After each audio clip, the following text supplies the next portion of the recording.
दोस्तों, किसी गांव में श्यामू नाम का एक किसान रहता था। स्वभाव से वह बहुत ही अच्छा था। उसका एक खेत था जो बहुत छोटा सा था, जिस कारण उसके परिवार की गुजर बसर बहुत ही मुश्किल से हो पाती थी। श्यामू अपने खेत में मन लगाकर काम करता, लेकिन खेत छोटा होने के कारण काम कुछ ही घंटों में खत्म हो जाता था। उसके बाद वह खाली ही रहता था।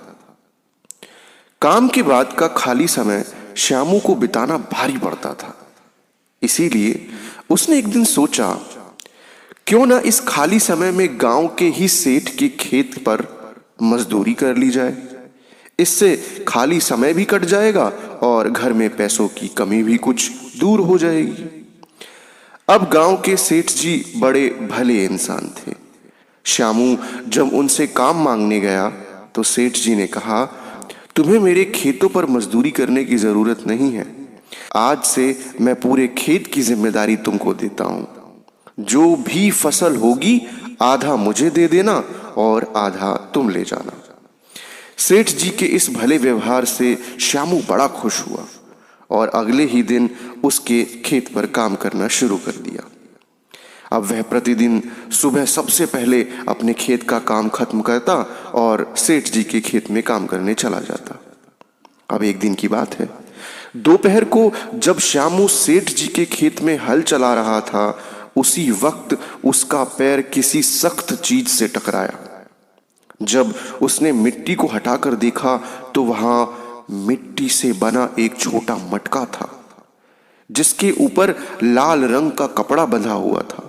श्यामू पहले तो थोड़ा डर गया, लेकिन फिर भी उसे थोड़ा साहस करने की इच्छा हुई और मटके पर बंधा कपड़ा हटाया। जैसे ही उसने मटके के अंदर देखा, उसके आश्चर्य का ठिकाना न रहा। उसमें सोने के कई आभूषण भरे हुए थे।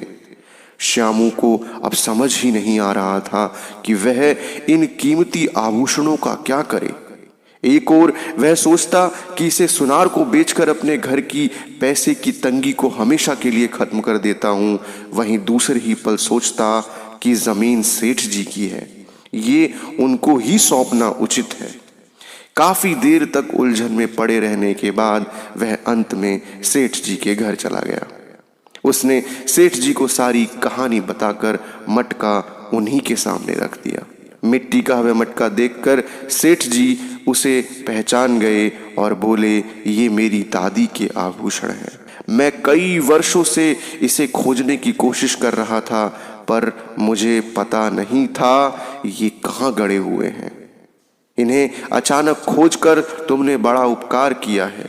तुम्हें इस काम के लिए कोई बड़ा इनाम तो मिलना ही चाहिए। सेठ जी, मुझे आपने खेत पर काम दिया, यही बहुत बड़ी बात है। अब मुझे कोई इनाम नहीं चाहिए। श्यामू ने सेठ जी से हाथ जोड़कर आग्रह किया। फिर सेठ जी ने कहा, श्यामू, मैं जानता हूं कि तुम बहुत मेहनती और ईमानदार हो, लेकिन इनाम तो तुम्हें स्वीकार करना ही होगा। सेठ जी थोड़ी देर रुके और कहा, मेरे जिस खेत पर तुम काम कर रहे हो वह खेत आज से तुम्हारा हो गया। तुम उसके मालिक हो। सेठ जी के मुंह से यह बात सुनकर श्यामू खुशी से झूम उठा। उसकी आंखों में खुशी के आंसू थे। वह मन ही मन सोच रहा था कि यदि वह लालच में पड़कर अपनी ईमानदारी को भूल जाता तो उसे इतना बड़ा इनाम नहीं मिलता।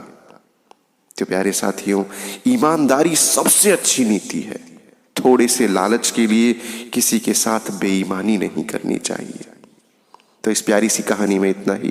मिलते हैं एक और नई एवं शानदार कहानी में। तब तक के लिए धन्यवाद।